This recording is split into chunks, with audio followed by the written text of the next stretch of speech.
Bonjour, bonjour madame, bonjour mademoiselle, et bonjour monsieur. Voilà, c'est le Mbombo Benoît Biton. Chose promise, chose due. Depuis hier, je suis arrivé ici à Cotonou, au Bénin. Et je vous ai dit avant de partir de l'aéroport international de Douala, je vous ai dit que dès que j'arriverai donc à Cotonou, au Bénin, je vous ferai un direct. Je l'ai fait quand j'étais arrivé, depuis l'aéroport Cardinal Bernardin de Kadjaoun. Je vous ai fait un direct. Et je vous ai dit que le matin, quand je vais me déplacer pour Moueno, qui est dans le Mono c'est un département dans le sud du Bénin, à 160 km de Cotonou. Et bien entendu, depuis le matin, à partir de 8 heures du matin, je suis parti. Et bien voilà, je suis arrivé maintenant à Moueno. Et comme je vous ai dit, au troisième millénaire, ce que tu fais, montre-le, ce que tu dis, démontre-le. C'est la raison pour laquelle je vous montre ce que je fais, je démontre ce que je dis. En faisant donc les deux, ça crée une dualité de foi. Parce que celui qui dit ce qu'il fait et fait ce qu'il dit est un homme de foi. Je vous ai encore dit hier que quand on veut faire une chose durable, il faut du temps, la patience et l'amour pour les hommes. Je vous ai dit que le temps, j'en ai pris quand j'ai commencé à faire la connaissance, à prendre la connaissance. Je me suis défait de certaines choses, de certains stigmates mystico-religieux qui étaient dans ma tête. C'est-à-dire que toutes les âneries qu'on m'a mis dans la tête depuis que j'étais petit, je rappelle au passage que j'ai été baptisé à 6 mois seulement. À partir de mon âge de 6 mois, on a commencé à me mettre des choses dans la tête. La première phase de ma vie donc était de les démonter toutes ces choses, parce que c'était des choses fausses. Nécessairement, le christianisme a tellement débapti ma maison interne et ma maison du cerveau qu'il fallait que j'enlève tout ça. J'ai donc fait ce qu'on pourrait appeler les travaux d'Hercule. Les travaux d'Hercule qui consistaient à détruire tout ce qu'on a mis dans ma tête avec l'absence de ma volonté personnelle. Alors, une fois donc, je me suis donc mis à l'école de la connaissance, après avoir tout débattu, tout détruit, tout défait de tout ce qu'on m'a mis dans la tête, je me suis reconstruit à travers la connaissance. La deuxième phase de ma vie était d'appliquer cette connaissance. C'est ce que j'ai fait, c'est ce que je continue à faire. Mon sacre traditionnel m'a été remis en 2010 à Douala. Il y avait 6 chaînes de télévision qui étaient connectées en direct, d'où Canal 2, STV et LTM. Alors, justement, cette troisième vie m'a porté également à faire ici et là des conférences de par le monde. Aux États-Unis, au Canada pour les pays du Nord, pour les pays du Nord latin, c'était en Équateur. Pour les pays du Sud, c'est-à-dire que pour moi, dans la division géographique, le Sud, c'est l'Europe. Alors, pour les pays donc du Sud de l'Europe, c'était à Paris, c'est encore à Paris, où existe toujours un autre format de connaissance et de transmission. Ou alors j'ai beaucoup voyagé pour la même cause de la connaissance. Également aussi dans les pays de l'Ouest. Pour moi, l'Ouest, c'est les pays d'Afrique au sud du Sahara. Au Cameroun, au Congo démocratique, au Gabon, au Bénin, au Togo et un peu partout. C'est-à-dire là où justement la connaissance se veut d'être mise. Et maintenant, la troisième phase de ma vie, c'est la transmission. Or, la transmission ne peut pas se passer simplement comme je le fais dans la deuxième phase qui est la connaissance. Parce que la connaissance, c'est comme du pain. Quand on le mange seul, on le digère mal. C'est-à-dire, une fois on a appris des choses, il faut les distribuer. Le partage, donc, est une chose. Maintenant, la transmission en est une autre. Parce que la transmission n'est pas simplement des personnes avec qui on vit les contemporains de son temps. Là, c'est le savoir qu'on leur donne. Mais maintenant, ce qu'on appelle la transmission, c'est un format de mise sur pied, une forme de transmission physique, c'est-à-dire une forme de conservatoire dans la transmission et de transmission physique, pour que même les générations futures arrivent à s'abreuver de la connaissance. C'est pour ça qu'en général, pour pouvoir arriver à la transmission physique, il faut avoir la construction d'un temple. Alors, Benoît Biton que je suis, le bonbon que je suis, je vous l'ai dit la plupart du temps, je suis d'origine camerounaise. Mais je ne suis pas un bonbon du Cameroun ou un bonbon des Camerounais, non. Encore moins un bonbon des Bassa, parce que les Bassa, généralement, c'est eux qui ont la tradition Bok. Moi, dans mon sacre traditionnel, on m'a dit, prends le bâton de pèlerinage, va de part en part, va du prochain au lointain et sème la connaissance à tout vent. C'est ce que je fais. Maintenant, moi, je prends sur moi de faire ce qu'on appelle la concrétisation de l'œuvre, non seulement idéologique, mais aussi, on va dire, alchimique. C'est-à-dire de me transformer moi-même afin de pouvoir transformer les autres, d'avoir moi-même la connaissance afin de la transmettre sur les autres. Si la connaissance m'a transformé, elle transformera les autres. Parce que toute la sagesse, ou bien alors toute la connaissance que l'on peut donner, a pour un seul but, la transformation des êtres humains. Si un maître ou un guide spirituel ne peut pas donner un enseignement qui transforme l'être humain, c'est qu'il n'en est pas un. Alors moi, j'ai appris à me transformer moi-même par rapport à mes propres expériences personnelles et j'inspire aussi les autres à se transformer eux-mêmes. Parce qu'une connaissance va transformer. Vous comprenez donc la réalité et la nécessité de la transmission du savoir ancestral, la transmission de la connaissance idéologique, la transmission de la connaissance mystico-spirituelle. C'est ça qu'il faut aujourd'hui pour pouvoir aider les négro-africains de se sortir et de s'extirper des crises qui sont comme des espèces de pièges dans leur vie. Je vous ai toujours dit la plupart du temps, et la plupart du temps, les clients ne comprennent pas. Les Africains vont tout faire. Ils vont faire et écrire l'histoire de leur politique. Ils vont être dans le paradigme économique, politique et social des autres peuples. Ils ne vont jamais s'en sortir. C'est-à-dire qu'on change le nom français, qu'on le donne l'écho, ça ne changera jamais rien. Puisque la mentalité est la même, quel que soit le nom de la monnaie. Les Africains qui sont, pour eux, la plupart qui sont à la tête de nos États, utiliseront toujours pour cet argent pour pouvoir le déplacer vers d'autres cieux. Et ils feront toujours des flux de capitaux. C'est le même vol qui va continuer. Ça ne changera rien. Pour les panafricanistes, je vous comprends très bien quand vous dites qu'il faut que nous sortions de la monnaie de l'emprise économique, de la monnaie du franc CFA, qui est le franc des colonies des peuples d'Afrique française. Oui, vous avez raison peut-être. Mais qu'est-ce que ça va changer si vous qui êtes à la tête des États, vous continuez à voler le même argent que vous aurez transformé, je ne sais pas lequel, qu'est-ce que vous en ferez? La plupart d'entre vous sont généralement de la même lignée des gens qui, de façon inégale, vont toujours s'abreuver des richesses de leur pays au détriment d'une multitude de leur peuple. Et la plupart d'entre vous utiliseront toujours les moyens militaires, les moyens politiques, les leviers sociaux pour pouvoir superchérir, faire la superchérie vis-à-vis des autres.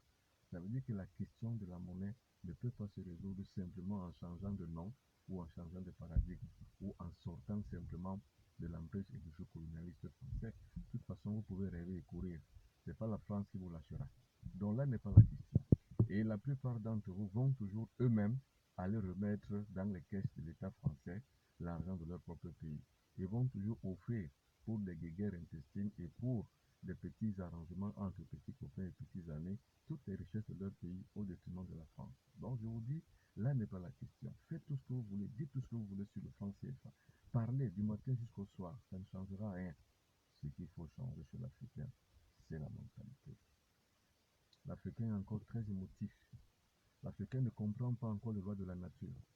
La véritable loi de la nature, celle qui est la toute première, ce n'est pas que aime ton père et ta mère et ta vie sera longue sur terre. C'est pas que aime ton Dieu, Dieu le Père Tout-Puissant qui t'a créé, comme nous le dit les 10 commandements. Non, c'est pas ça. C'est la loi du mental. Ce qu'on appelle la résurgence du cycle mental de la tête, c'est-à-dire qu'ici à la pensée. C'est ici où l'Africain n'a pas encore atteint. L'Africain vit encore l'émotion. C'est pour ça quand il est aux affaires, l'émotion le pousse à donner plus pour qu'il puisse durer encore un peu plus. Et justement, la logique voudrait qu'il puisse toujours avoir de l'émotion pour pouvoir avoir un assentiment extérieur de son pouvoir politique ou de son pouvoir décisionnaire. Là n'est pas la question pour les peuples qui ont atteint l'émancipation. Les peuples qui ont atteint l'émancipation, le problème n'est plus au niveau sentimental, le problème est au niveau mental. Parce qu'au niveau mental, c'est la loi de la nature qui permet qu'on puisse visualiser et avoir une vision pour le futur. Avoir une vision pour le futur, ça veut dire qu'oublier soi-même. C'est-à-dire ne plus travailler pour la génération contemporaine à ceux dans laquelle on appartient, mais travailler pour la génération future. C'est ce que les autres peuples ont fait. C'est-à-dire que ce que les autres peuples occidentaux vivent aujourd'hui, c'est la vision mentale de leurs ancêtres passés. Ceux qui sont aujourd'hui ne travailleront plus pour ce que les autres ont fait ailleurs. Ceux qui travailleront aujourd'hui travailleront pour ce que ceux qui tireront demain, la nouvelle génération puisse bénéficier. C'est comme ça que justement le progrès, le développement social et sociétal est intergénérationnel. Or, l'Africain n'a pas encore atteint le mental nécessaire pour pouvoir comprendre ça. C'est pour ça que chez l'Africain, l'émotion le pousse toujours à vivre ici et maintenant. Ça, c'est une analyse. analyse scientifique et spirituelle de la nécessité pour l'Africain aujourd'hui de pouvoir s'émanciper. Or, l'émancipation ne se passe pas seulement sur le plan physique. L'émancipation ne se passera jamais sur le plan émotionnel. L'émancipation se passera toujours sur le plan mental. Alors, moi, le Mbombo Benoît Béton, étant conscient de cela, le travail délicieux que je fais, c'est de pouvoir aider le négro-africain à atteindre sa source sur le plan mental. Alors, tous les peuples qui ont atteint leur source sur le plan mental ont érigé un temple. Vous allez comprendre pourquoi l'Égypte était une civilisation ancienne et pourquoi c'était justement une civilisation qui a permis les découvertes scientifiques que nous voyons aujourd'hui. La technologie vient de l'Égypte. Toutes les sciences sont naissantes depuis l'Égypte antique. À l'époque où les pharaons étaient, où les habitants étaient des noirs comme vous et moi. Et n'oublions pas que pourquoi aujourd'hui l'Égypte est habitée par les Arabes, c'est parce qu'il y a eu une invasion arabe. Et une certaine maléficité qui a permis que la transformation, la déformation mentale s'est installée et le négro-africain est retourné dans sa source émotionnelle. C'est pour ça que même en son temps, Senghor disait la raison est hélène, mais l'émotion est nègre. Nous sommes encore à l'état de l'émotion, de l'émotivité. Cet état de l'émotivité nous a permis de rentrer en arrière. Or, aujourd'hui, il faut être bien. C'est pour ça que tous les grands peuples, je dis bien, ont érigé toujours une source qui leur permet de pouvoir avoir une dimension mentale très élevée par rapport à leur vie et à leur vision du futur. C'est ce que nous devons faire. C'est pour ça que je vous ai dit hier que la vision idéologique est toujours verticale. Ça veut dire que celui qui a cette vision idéologique est devant. Moi, est-ce que je peux dire que j'ai cette vision idéologique? Si je dois me sous-estimer, je vais dire que non, ou alors je vais jouer les humbles. Mais je vais vous dire que oui, j'ai cette vision idéologique. Je ne me trompe pas et je ne me sous-estime jamais. Alors, si vous ne me croyez pas, moi, je crois en moi-même.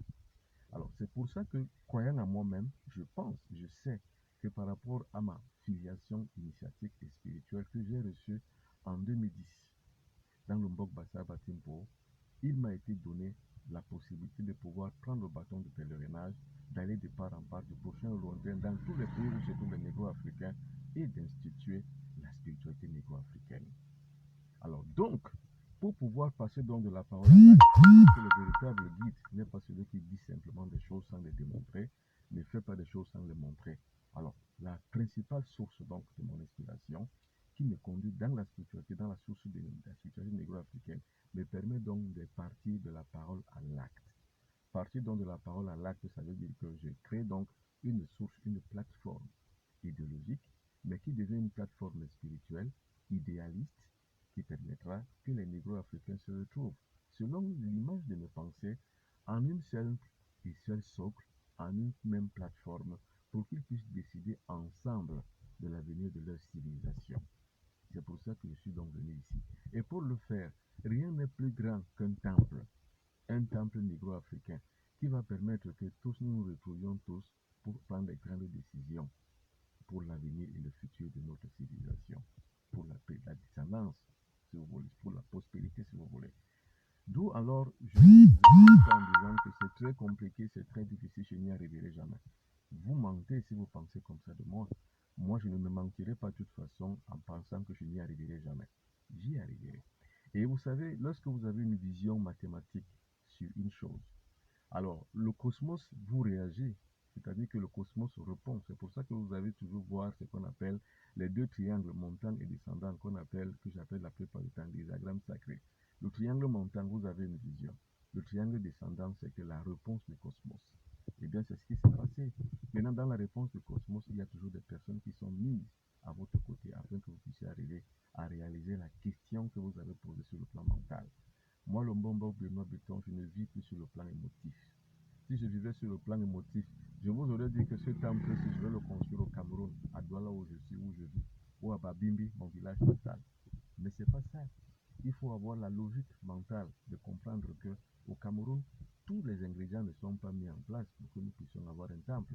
Également que ça ne peut pas se faire aussi au Congo démocratique, ou encore ça ne peut pas se faire au Gabon, ou alors à aucun pays d'Afrique centrale. Parce que l'Afrique centrale n'est pas faite pour. Parce que la culture n'y est pas encore très développée. Là-bas, c'est la bureaucratie, c'est la politique.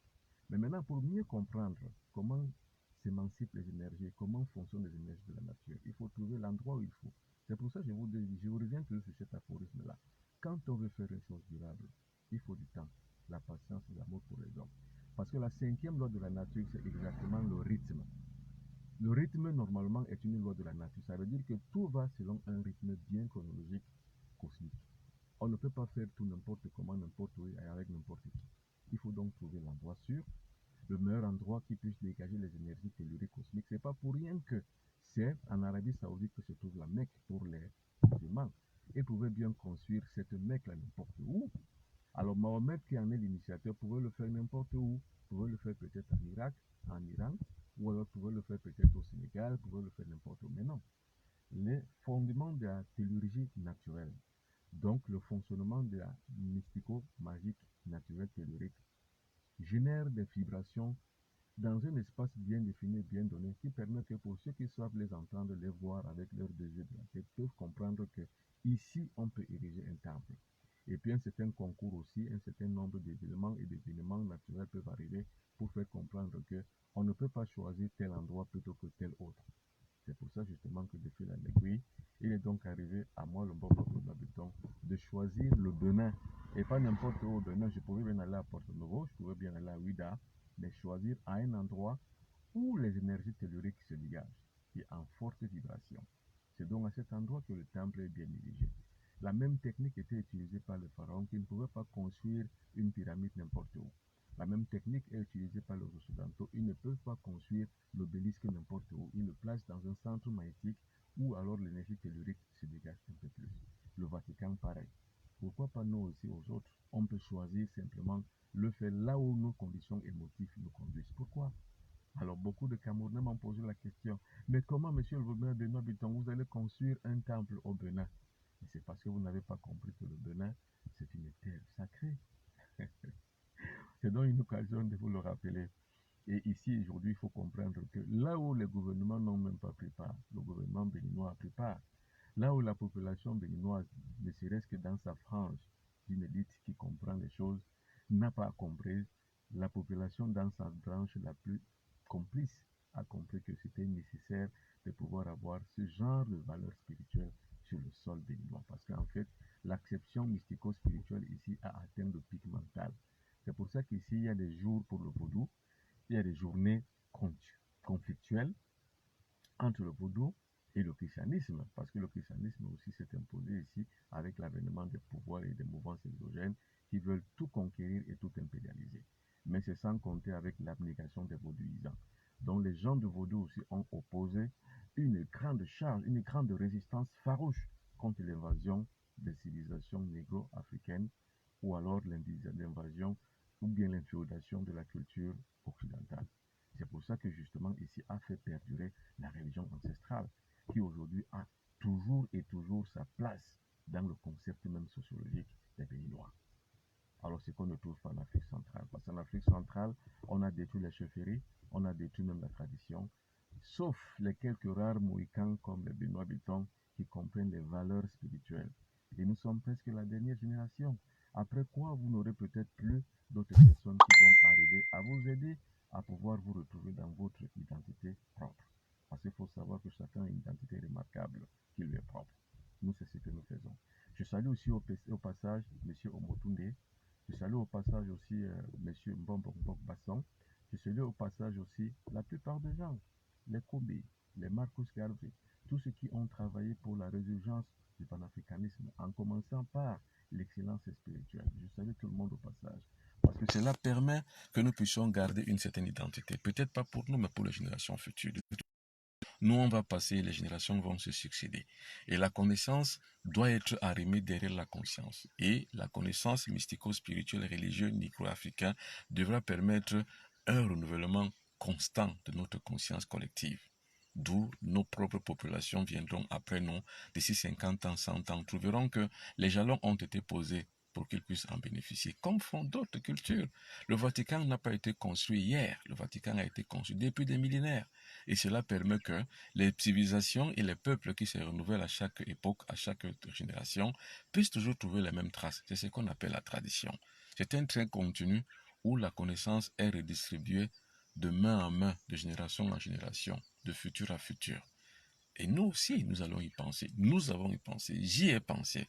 C'est pour cette raison-là que je suis venu ici au Bénin pour pouvoir instituer dans cette terre sacrée qui est le Bénin la conscience nécessaire qu'il faut aux négro-africains pour pouvoir avoir un bon retour à leur source. Seul ce retour à la source spirituelle permettra au monde négro-africain de se retrouver dans une même socle, dans une même plateforme, de parler d'une seule voix et de pouvoir, pourquoi pas, avancer ensemble, parce que c'est de ça qu'il est question. Regardez comment vivent les animaux dans la jungle. Les plus forts sont ceux qui confessent, travaillent, chassent en bande organisée. Exemple, les lions. Exemple, les licaons. Exemple, et d'autres encore. Je ne pourrais pas toutes les citer. Mais regardez comment ça fonctionne chez eux. Et regardez comment ils se sauvent entre eux, les taureaux. Ils sont toujours ensemble. Ils vont ensemble. Mais de quel droit les Africains, supposons qu'ils étaient des animaux, où vous allez trouver les taureaux qui vont se retrouver au milieu des lions, ou des lions qui vont se retrouver au milieu des licaons, ou des hyènes qui vont se retrouver au milieu des lions, ou des hyènes qui vont se retrouver au milieu des licaons. Non, les hyènes sont entre eux. Les lions sont entre eux. Les licaons sont entre eux. C'est pour ça que vous ne pouvez rien contre eux. Les autres animaux ne peuvent rien contre eux. Les lions ne peuvent rien contre les licaons, contre les hyènes, contre les buffles, à moins que l'un soit isolé. Mais vous ne pouvez rien, parce qu'ils sont organisés, ils sont en bande. Mais au nom de quoi vous allez trouver les négro-africains? Les uns qui sont chrétiens, le christianisme est occidental. D'autres sont musulmans, l'islam est plutôt moyen-oriental. Les autres sont juifs. Le judaïsme est plutôt, je ne sais pas moi, d'Israël. Comment vous allez trouver encore les Africains qui sont même bouddhistes, qui sont du monde asiatique? Pourquoi? Eh bien, c'est parce qu'ils n'ont pas un socle. C'est pour ça que les Africains à l'échelle raciale, les négro-africains à l'échelle raciale, sont les bons derniers. C'est-à-dire s'il fallait faire une hiérarchisation des races, vous allez voir que parce que les négro-africains n'ont pas de spiritualité, qu'ils ont toutes les crises que vous connaissez. Et ces crises-là sont justement sous-jacentes à la non-spiritualité ou alors à la mort de leur spiritualité. Vous réveillez la spiritualité, vous allez réveiller donc le cœur des négro-africains et ils pourront tous combattre en même temps, comme le font les lions, comme le font les occidentaux, qui ont l'OTAN, qui ont l'Union européenne, qui ont la Commission européenne, qui ont la CEE, qui ont tout ce que vous voulez imaginer. Tous les organes qui leur permettent d'être ensemble, ils les ont. Et c'est comme ça que font aussi les juifs. Que vous soyez allemand, que vous soyez béninois, ou bien que vous soyez anglais, que vous soyez bruxellois, que vous soyez américain, que vous soyez espagnol, si vous êtes un juif, vous avez la même source. La même source se trouve où? En Israël. Et vous irez toujours, que vous soyez n'importe où, vous irez toujours au mur de lamentation, parler avec vos ancêtres. Or, au nom de quoi vous allez trouver les Africains qui vont au Vatican, qui vont à la Mecque, qui vont au mur de lamentation. Et ils le font même à cœur joie. Ils payent des millions pour le faire. Pourquoi ils le font? Pourquoi ne vont-ils pas chez eux? C'est peut-être parce qu'il n'y a pas un socle, il n'y a pas un temple, il n'y a pas une plateforme. Eh bien, je vous en donne. Et en vous le donnant donc, justement, c'est pour que vous puissiez vous aussi vous diriger vers cette destination. Or, imaginez qu'à partir d'aujourd'hui, votre destination prisée doit être le Bénin. Parce que le Bénin, si vous ne le découvrez pas, vous allez entendre les histoires qu'on vous dit, oh, la sorcellerie, oh, le vaudou. Qui vous a dit que le vaudou était mystico-religieusement, mystico-mastiquement mauvais, que c'était de la sorcellerie? Qui vous a dit ça? Eh bien, c'est l'autre qui vous l'a dit. C'est l'occidental qui vous a dit, pour pouvoir vous déconnecter de votre source traditionnelle. Monsieur, madame, le vaudou n'est pas la sorcellerie. Le Bénin n'est pas une terre de magie négative, ni même pas une terre de sorcellerie. Le vaudou, c'est une terre sacrée. Au Bénin, c'est une terre sacrée. Le Bénin, c'est une terre par excellence qui a été érigée par les dieux africains, négro-africains, pour pouvoir construire et bâtir un nouveau monde après la destruction du monde civilisationnel égyptien. C'est le monde béninois qui doit prendre le relais. Moi, je l'ai compris. La plupart des grandes figures spirituelles aujourd'hui l'ont aussi compris. Et moi, je les précède peut-être en venant construire ici un temple. Vous comprendrez quand vous viendrez visiter le Bénin un jour. J'ai beaucoup d'amis qui sont haïtiens, beaucoup d'amis qui sont américains, qui sont anglais, qui sont français, des noirs qui me disent, le Mombok, finis ton temple et nous viendrons faire un pèlerinage au Bénin. Pourquoi pas? Ils viendront. Et ils seront là parce qu'ils ont confiance en moi, ils savent qui je suis, ils savent ce que je fais, ils savent que je dis ce que je fais et je fais ce que je dis. Et c'est cette confiance que j'aimerais également vous mettre aussi dans votre tête. Si vous dépensiez beaucoup d'argent pour aller à la Mecque, au Vatican et aller au Tibet pour la plupart d'entre vous, ou aller aux Indes pour la plupart d'entre vous, ne le dépensez plus. Gardez votre argent parce qu'à partir de décembre 2020, les pèlerinages, comme ça se passe à la Mecque, se passeront ici au Bénin. C'est pour ça justement que je suis arrivé ici. Alors je dis aussi au passage à Mimi Célestine, à Luc Bonheur Massem, à Bernard Bonga qui regarde, à Sibor Tonien, à Moko Premier et à bien d'autres encore. Le coucou, il est important, il est abondant. Alors maintenant ici, je vais vous montrer le socle. Mais avant, je suis venu ici avec Madame Tosso. Alors c'est Madame Tosso qui est la bénéficiaire première parce que c'est elle qui s'occupe généralement de tout ce qui se passe comme administration ici. Et je rappelle que c'est grâce à elle que nous avons obtenu, parce que c'est elle qui l'a donné gracieusement, ces terres, pour pouvoir construire un vrai temple. Alors, béni soit-elle que les dieux de la terre, dieux de Vaudou, que les dieux africains puissent bénir Madame Tosso. Alors, Madame Tosso, nous arrivons maintenant à Kwenou, dans les terres que tu as bien gracieusement voulu donner. Alors, qu'est-ce que tu peux dire? Quelle est l'émotion qui te dégage ce matin? Merci beaucoup, Mbobok. Je suis contente que enfin nous, les Africains, on va tous se retrouver sur notre terre bénie, dans le Bénin. Alors, ici et maintenant, on parle la plupart du temps des Africains, qu'ils soient au nord, au sud, qu'ils soient au sud et à l'est, pensent que le Bénin, c'est une terre de magie. Alors, qu'est-ce que tu peux leur répondre? Qui pensent que c'est la magie, c'est la sorcellerie, c'est la mort, on tue les gens ici, la sorcellerie a fait ci, a fait ça. Qu'est-ce que tu as envie de leur dire pour ceux qui pensent comme ça? Ben, je leur dis la main sur le cœur que c'est faux et c'est archi faux. Le Bénin ne fait pas du mal. La magie dont les gens parlent, c'est faux. Ici, le Bénin, là, notre vaudou qui est ici, ça ne fait que du bien. Vous pouvez me croire, la main sur le cœur, le vaudou ne fait pas du mal. Ça fait que du bien. C'est positif. On vous attend. Venez chez vous au pèlerinage sur la terre sacrée au Bénin. Alors, ça veut simplement... Les oui-dire et les non-dire, généralement, sont les très malvenus parce que les gens qui écoutent ce qu'on dit sans pouvoir vérifier eux-mêmes ne peuvent pas avoir l'expérience de leur vie. C'est pour ça que pour avoir une bonne expérience, il faut avoir un vécu personnel et individuel. Vous viendrez un jour au Bénin, lorsque le temple sera fait, vous comprendrez ce qu'on appelle la civilisation négro-africaine. Alors nous allons donc sortir, Madame Tasso. Nous allons aller maintenant, avec nos internautes, visiter en même temps notre temple, visiter l'état d'avancement des travaux pour en avoir une idée, savoir qu'est-ce qu'il faut faire, qu'est-ce qu'il ne faut pas faire. Parce qu'il y a 2 mois, j'étais ici au lancement des activités, mais après, je suis reparti au Cameroun pour pouvoir revenir aujourd'hui pour voir l'état des avancées du travail.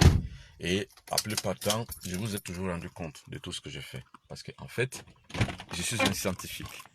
Vous savez, chez les scientifiques, ce qu'on dit, on le teste, on le démontre. Et ce qu'on ne démontre pas sur le plan scientifique n'a pas valeur d'exister. Il faut toujours avoir la grande connaissance de tout ce qu'on fait. Et pour avoir la grande connaissance de tout ce qu'on fait, la maîtrise de la chose voudrait que nous puissions le démontrer. Alors, nous allons donc voir, voilà l'entrée et l'accès du temple. Voilà.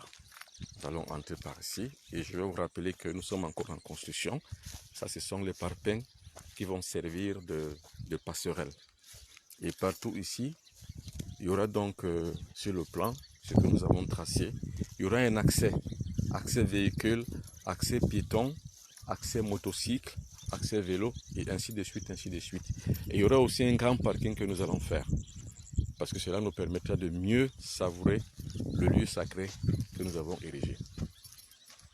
Alors partout où nous allons faire des travaux de réflexion pour pouvoir rendre crédible la terre parce que la terre est un peu boueuse et comme c'est un terrain aussi qui a le gravier, qui est granitique, nous allons essayer donc de creuser des endroits et de mettre aux accès ici et aux abords ici tout ce qui concerne donc généralement le gravier pour que l'accès soit facile. Mais pour la petite gouverne, il faut savoir que l'accès est assez important parce que le terrain est plat. Alors, la nécessité d'avoir un bon terrain pouvait bien s'incruster avec nous. C'est-à-dire que la nécessité d'avoir un bon terrain plat était une bonne chose. Il fallait vraiment le faire. Et on l'a fait. Justement. Voilà. Vous allez voir comment ça s'étend un peu partout. Alors je dis au passage bonjour à Merlin Gachou. Merlin Gachou, je rappelle qu'il est le fils de la lumière de Paris.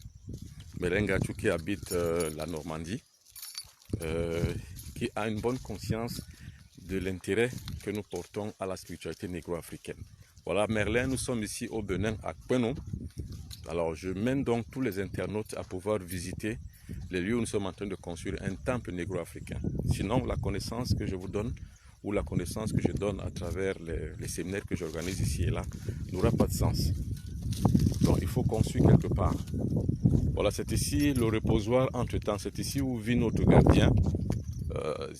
La bâtisse est vraiment de fortune. Alors, pourquoi la bâtisse est de fortune? C'est parce qu'on n'a pas encore tout mis en place. Mais dès qu'on aura tout mis en place, il y aura un véritable gardiennage, donc un véritable site où les gardiens vont résider et vont rester. Alors, là, c'est notre petit arbre à palabres. C'est ici où nous faisons nos sociétés traditionnelles, nos sociétés secrètes. Ici, quand on se vient ici, on se met là, sous cet arbre-là, comme à l'ancienne, et on parle des choses qui concernent le temple. Alors, maintenant, je vous dirige, je vous fais visiter un peu là les 10 000 mètres carrés. C'est-à-dire que ça s'étend vraiment à perte de vue de l'autre côté jusqu'ici. Voilà. Vous voyez, c'est un peu ça. Et ça, comme nous sommes encore au début, à la construction nouvelle. Alors là, vous voyez donc au centre là, ça c'est la cage du roi qui est en train d'être construite. Et n'entendez pas la cage du roi, la cage de Benoît Bitton, parce que je ne suis pas votre roi. Non. La cage du roi, c'est une appellation. C'est une appellation en termes templières. C'est-à-dire que l'appellation templière de la cage du roi, c'est la case où se passent la plupart du temps des nécessités sacrées, c'est-à-dire des sociétés secrètes, des tradis conventions, où on crie des conventions, des palabres si vous voulez. C'est ici. C'est ça qu'on appelle la temple de la case du roi. Vous allez voir que c'est au centre de cette case du roi. Alors vous regardez donc. Alors, ça c'est la case du roi qui est en construction ici. Et si vous comptez le nombre de poteaux, il y en a 12. Un poteau, 2 poteaux, 3, 4, 5, 6, 7, 8, 9, 10, 11, 12. Ça fait 12 poteaux. Alors le chiffre 12 devrait véritablement vous dire quelque chose. Ce qu'on appelle les poteaux en numérologie sacrée, ça ce sont les fondations. Maintenant, ce qu'on appelle généralement dans la numérologie sacrée le chiffre 12, c'est le chiffre par excellence de la fondation. Alors c'est pour ça que le 12, quand vous faites 1 plus 2, vous avez 3. Et 3, c'est le triangle. Alors, quand vous comprenez donc que 3, c'est le triangle, vous avez compris que le triangle, c'est la base de toute fondation. Donc les 12 poteaux ici sont la base de la fondation. Voilà donc comment est-ce que ça a commencé. Et il faut savoir que tout ceci exige des moyens colossaux. C'est pour ça la raison pour laquelle chaque fois que je fais un direct sur le temple au Bénin, je rappelle toujours aux uns et aux autres qu'il faut des moyens. Et que ce n'est pas le temple de Benoît Bitton, même s'il en est l'initiateur, mais le temple il appartient aux négro-africains. Alors le temple négro-africain donc qui appartient aux Africains devrait donc être donc la panacée pour toutes et pour tous. C'est-à-dire que ceux qui peuvent envoyer les dons, que ce soit en nature, que ce soit financier, que ce soit n'importe quoi, que ce soit même simplement une espèce de pensée positive, même les prières sont les bienvenues. Parce que le temps est venu que nous passions de la parole. Moi j'ai fait les plateaux de télévision. J'ai beaucoup animé des émissions pendant 10 ans. J'étais dans des plateaux de télévision, animer, parler de spiritualité. Mais ça ne suffit pas pour l'avancer. Ça ne suffit pas de parler. J'ai arrêté de parler sur les plateaux de télévision parce qu'il fallait que je commence maintenant une autre logique. La logique de pouvoir mettre sur pied une enceinte spirituelle qui permette que nous puissions passer de la parole à l'acte. Parce que trop parler, c'est maladie, comme disent les Ivoiriens. Alors ça, c'est Kélé, notre gardien du temple, c'est-à-dire que c'est celui qui est là, qui est notre gardien ici. Bonjour Kélé. Alors, voilà le bonhomme ici, Kélé. qui est le gardien ici. C'est lui qui fait tous les travaux que vous voyez là. C'est lui qui a tout déblayé ici avec son équipe. Et c'est lui qui a la charge de garder tout le bâtiment qui sera fait ici. Pour l'instant, Kelé, c'est que, bon, nous sommes encore à la phase de construction.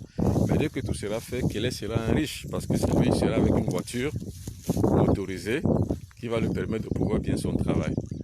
Donc voilà, je disais que les plateaux de télévision ne servent pas à grand chose. Moi, je dis aux personnes qui parlent sur les plateaux de télévision, aux panafricanistes qui aiment beaucoup trop parler, de passer de la phase de la parole à la phase active.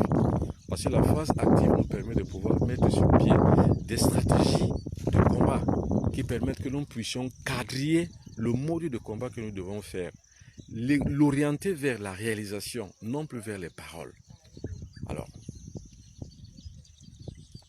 voilà, il y a Merlin Gachou qui écrit tu as raison ma soeur, c'est-à-dire il parle de Madame Tossou qui lui a dit que les gens mentent quand ils disent que le Bénin est un pays de sorcellerie. Il a dit tu as raison ma soeur, il a fallu que j'arrive au Bénin pour le comprendre. Ça, c'est bien ça, Merlin Gachou. Et Merlin Gachou qui dit beaucoup de courage. Il y a aussi Diamant Rouge à qui nous disons merci. Merci Diamant Rouge. Il y a François Zeyik à qui nous disons merci. Il y a Moko Premier qui regarde, il y a Sibor Tonien, nous vous disons toujours merci. Alors voilà donc ici et maintenant, comme vous l'avez vu, le point de départ justement de cette construction. Ça c'est la case du roi. Nous commençons par la case du roi. Et la case du roi va terminer sa construction d'ici 2 semaines. Alors cette phase de la construction est importante parce que c'est la première phase. Et nous rappelons que nous aurons donc comme ça 9 cases rituelles. Alors chaque case aura donc sa spécificité, son rôle à jouer.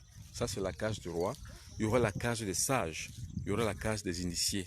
Donc il y aura aussi la case des débutants, donc des personnes qui vont commencer. Il y aura la case des sciences, c'est-à-dire que là où les grandes décisions scientifiques se prendront.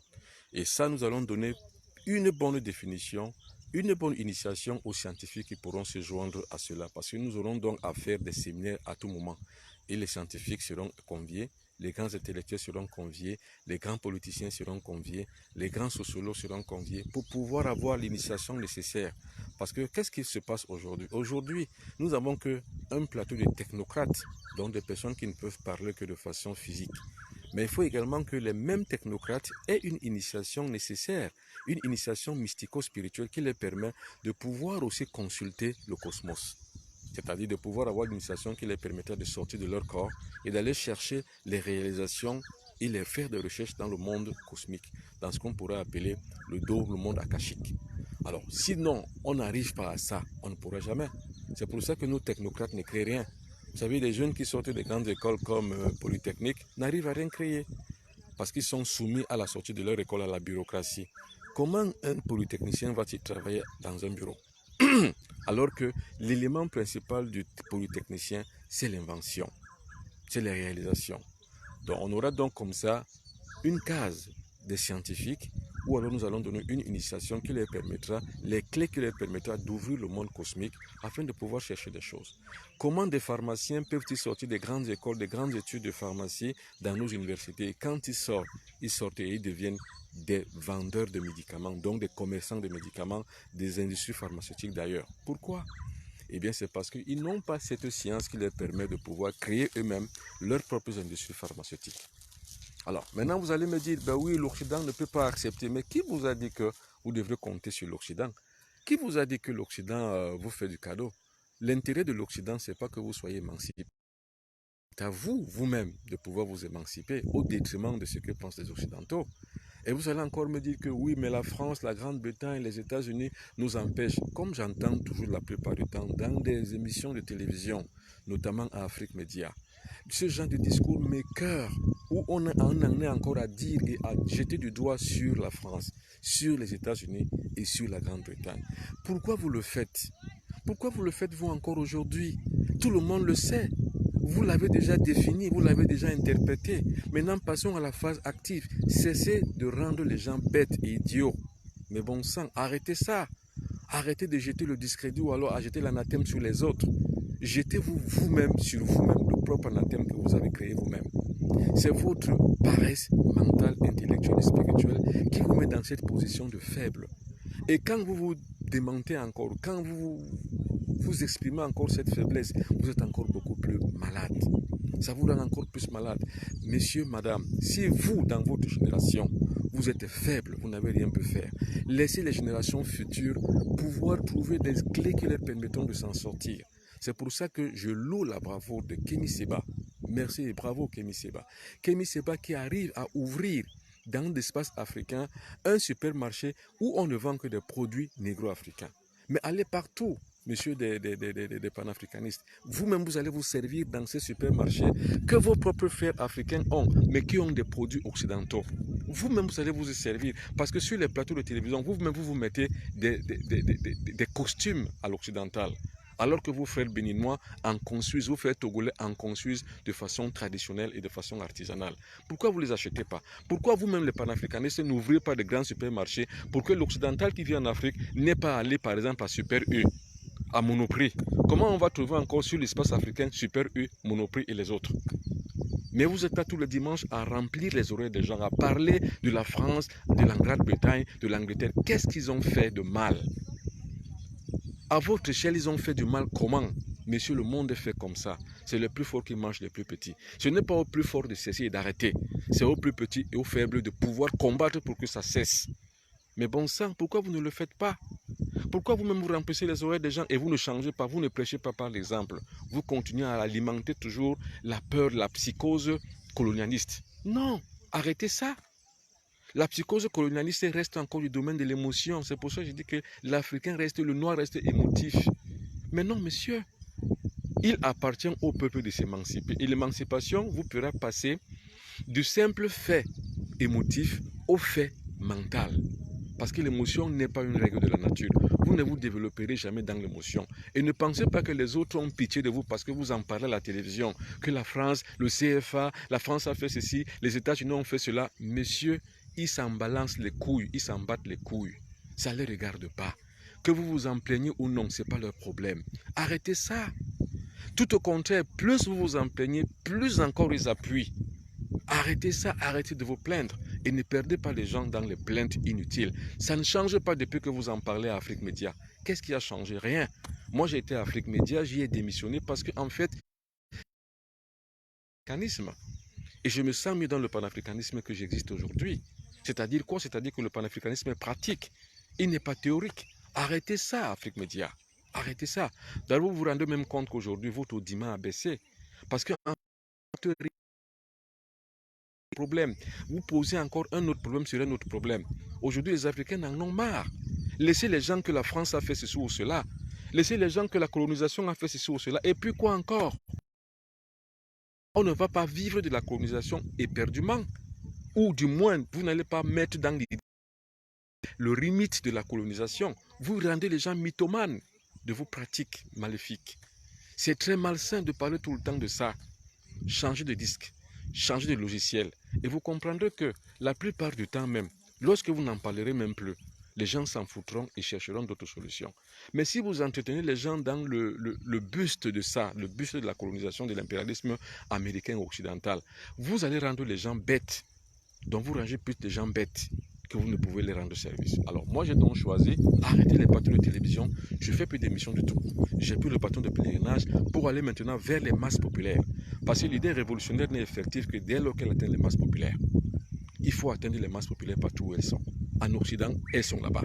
En Afrique, elles sont là. Donc créer de véritables sociétés spirituelles de par le monde. C'est comme ça que font les Juifs. Qu'un juif soit aux États-Unis, en France ou n'importe où, il sait là où il vient, il connaît sa source. C'est pour ça que moi, le Mbombo Benoît Biton, je vais partout où il y a les négros africains. Et c'est pour ça que j'érige dans ce temple que j'ai commencé la construction. Je ne vous dis pas des choses que je ne peux pas démontrer. Voilà, voilà, voilà, voilà. Ce n'est que le point de départ. Même si ça va à pas lent, même s'il n'y a pas les moyens, je pourrais travailler tout le long de ma vie pour pouvoir gagner les moyens, pour pouvoir venir le construire. J'attends que d'autres personnes puissent se mettre à la patte, puissent venir, puissent apporter de leur soutien. Mais s'il n'y en a pas, je m'en foutrai. Je me battrai au plus profond de ma vie avec les filles et fils de la lumière de Benin. Nous y arriverons. Nous construirons ce temple. Et le jour où le temple sera prêt, on vous dira tout ce que vous disiez avant. Voilà la solution. Venez. Mais vous ne viendrez pas, vous qui parlez trop à la télévision. Parce que ce n'est pas ça qui vous intéresse. Ce qui vous intéresse, c'est de pouvoir entretenir votre marché. Or, le marché que vous entretenez dans la conscience des négro-africains, c'est le marché des pauvres. Parce que quand vous parlez à chaque fois aux pauvres qu'il est pauvre, il le devient encore plus. Chaque fois que vous parlez aux colonisés de la colonisation, il le devient encore plus. Il pense que le colon est un surmoi. Donc vous arrêtez ça. La France a connu la même chose, mais il n'en parle plus que dans le domaine historique. Les Juifs ont connu ça, mais les Juifs n'en parlent presque plus. Ils sont passés à la phase active mentale. Mais vous, les Noirs, vous êtes toujours là à la phase émotionnelle et émotive. Vous voulez que qui ait pitié de vous? Personne n'aura jamais pitié de vous, monsieur, madame. Arrêtez ça. C'est un conseil que je vous donne. Hey, Bandakani, tu sais que je t'aime beaucoup. Tu sais que j'ai beaucoup d'estime pour toi. Arrête de parler de colonisation et d'impérialisme. Finalement, on va considérer que pour toi, c'est un marché. Et on va considérer pour toi que c'est une façon de parler pour pouvoir avoir un regard et un sentiment sur toi. Ne t'attire pas cette foudre-là, parce que la jeunesse ne comprend plus ça. Chaque fois que tu en parles aujourd'hui, mon fils et ma fille ferment la télévision, parce qu'ils en ont marre. Passons à autre chose. Moi, je vous consulte donc et je vous conseille de passer à autre chose. Cessez de parler du franc CFA de cette manière-là. Changez-le simplement, mais avec beaucoup de paradigmatique, avec beaucoup d'émotion, et avec beaucoup de mental et avec beaucoup d'intelligence. Vous changerez l'ordre des choses. Ce n'est pas possible que nous puissions parler de panafricanisme comme un moyen simplement de dénoncer la colonisation et l'impérialisme sans passer à la phase active. La phase active, ce sera quoi? Action, bon, on comprend maintenant que la France a colonisé le Cameroun, a colonisé la Côte d'Ivoire, a créé les guerres. Et puis quoi après? On le sait maintenant. Maintenant, on fait quoi? On reste là, on regarde simplement, on reste là simplement à regarder. Qu'est-ce qu'on fait? Après, on fait quoi? On le sait maintenant, mais on fait quoi après? Puisqu'on le sait maintenant, qu'est-ce qu'on fait? Alors moi, je pense que ce qu'il faut faire aujourd'hui, c'est de pouvoir avoir des stratégies de lutte et de sortie. Ce n'est plus à ronronner les oreilles des personnes pour pouvoir parler de la même chose. Alors moi, ma stratégie personnelle, la voici. C'est-à-dire enlever dans la conscience des négro-africains qu'il faut trouver Dieu en allant à la Mecque, en Arabie Saoudite, ou en allant au Vatican, en Italie, ou en allant je ne sais pas où, au Bouddha, voir Bouddha, je ne sais pas où, dans le confucianisme, dans l'islam, dans le bouddhisme ou dans je ne sais pas encore quoi. Il faut leur dire que vous pouvez rencontrer votre Dieu chez vous, sur vos terres. Les églises qui sont là ont leur rôle à jouer. Il y a la plupart des panafricanistes qui sont des chrétiens, qui se revendiquent être des chrétiens. Mais quelle est cette dichotomie, quelle est cette contradiction intellectuelle où d'un côté vous dénoncez l'impérialisme et de l'autre côté vous êtes vous-même chrétien? Pourquoi la plupart d'entre vous ne viennent-ils pas au Bénin voir comment ça se passe, voir comment la société traditionnelle est organisée pour pouvoir prendre là la conscience et la connaissance qui permettront que vous puissiez développer vos débats? Pourquoi vous ne venez pas? Alors ça ne sert donc à rien. Moi, la promotion, je ne fais pas une promotion touristique au Bénin parce qu'il y a un ministère du tourisme ici. Mais ce que je fais, c'est que ça participe un peu à cet élan touristique où les gens devraient venir ici au Bénin pour voir ce qui se passe et avoir la conscience que c'est au Bénin que tout va se passer. L'avenir de notre continent et de notre monde noir se jouera au Bénin. Ça, c'est ma démarche. Alors, tout ce que j'ai donc mis en place, j'ai mis ASRA. ASRA, c'est quoi? C'est l'Académie des sciences spirituelles pour la Renaissance africaine. Parce que pour moi, je pense que la Renaissance africaine passera forcément à travers la réalisation spirituelle. Et je pense que seule la spiritualité va permettre aux Africains de passer de l'élément émotif à l'élément mental. Or, vous savez que l'émotion ne crée rien. C'est du mental qu'on arrive à créer, à réfléchir et à avoir une vision du futur. Dans l'émotion, on pleure, on se lamente. C'est ce que font les panafricanistes aujourd'hui. Ils pleurent et ils se lamentent. C'est tout. Mais on n'en a pas besoin. On n'en a plus besoin aujourd'hui. Et le monde ne vous regardera jamais avec les yeux de pitié. Sachez-le. Encore moins les Occidentaux. Parce que ce n'est pas parce que la gazelle va crier que le lion ne va pas la manger. Et si le lion ne mange pas la gazelle qui crie, c'est lui le lion qui va mourir de faim. Sachez, messieurs, mesdames, que si la France vous lâche, c'est elle qui mourra de faim. Et la France n'a pas intérêt à vous lâcher. C'est à vous de combattre pour vous en tirer. C'est comme ça que ça se passe dans ce monde. Regardez même chez les poulaillers. Dans les poulaillers, c'est comme ça que ça se passe. Il y a plusieurs coqs, mais il y a un seul qui chante. Le monde est fait comme ça. Le monde est fait des rapports de force. Vous parlez de souveraineté, pourquoi? La souveraineté ne fait pas partie de ce monde, monsieur, madame. Il faut comprendre qu'il n'y a pas les rapports de souveraineté entre les États. C'est les rapports de force qui existent. Donc, cessez de parler, cessez de pleurer, de vous lamenter. Ça ne changera rien. La preuve, c'est que vous en parlez, plus ils appuient encore plus. Parce que si vous en parlez, eux ils comprendront qu'ils sont en train de réussir dans la démarche qu'ils utilisent et ils appuieront encore plus. Ça ne vous sert donc à rien. Cessez et arrêtez de crier et de parler et de vous lamenter. Passez à la phase active. Mais la phase active, elle est mentale. C'est pour ça que je parle de spiritualité. Parce que dans les 7 lois de la nature, la première loi, c'est la loi du mental. Alors, tout ce que vous voulez avoir, imaginez que vous l'avez, vous l'aurez. C'est ça la première loi de la nature. Et la 5e loi de la nature, c'est la loi du rythme. Tout ce que vous voulez faire, prenez du temps. Ayez la patience et ayez l'amour pour les autres. Vous le réaliserez à bon terme. C'est ce que je fais. Donc, mesdames et messieurs, j'ai voulu bien arriver ici à Kwenou pour pouvoir vous montrer l'état d'avancement des travaux et le lieu où se trouve le temple. C'est ici. Alors, tout ce que vous voyez donc là, c'est le lieu où s'est fait le temple. Regardez-le très très bien. Alors, imaginez que l'histoire s'écrira à partir du Bénin et à partir de ce lieu-ci, à Kwenou.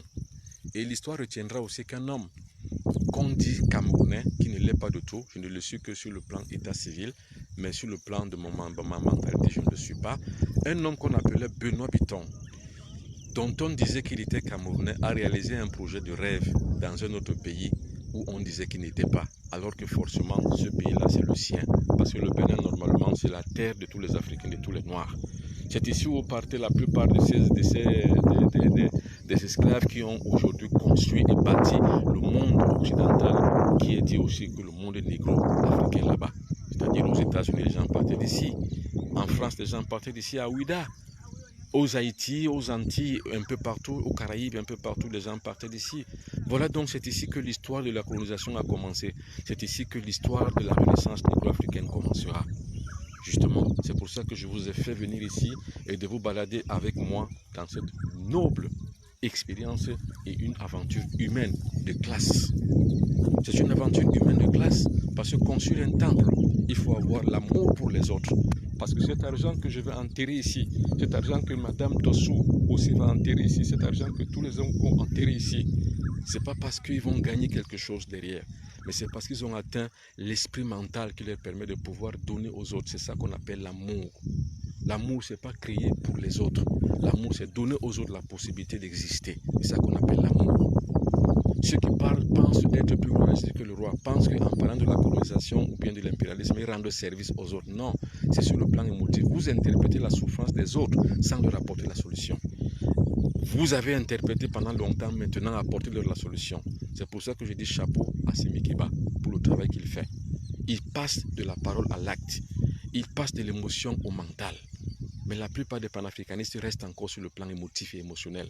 Ils veulent attirer la pitié des autres ou alors la résurgence de la férocité des autres. Non, ils ne peuvent pas. On n'arrive pas avec ça. Ce n'est pas possible.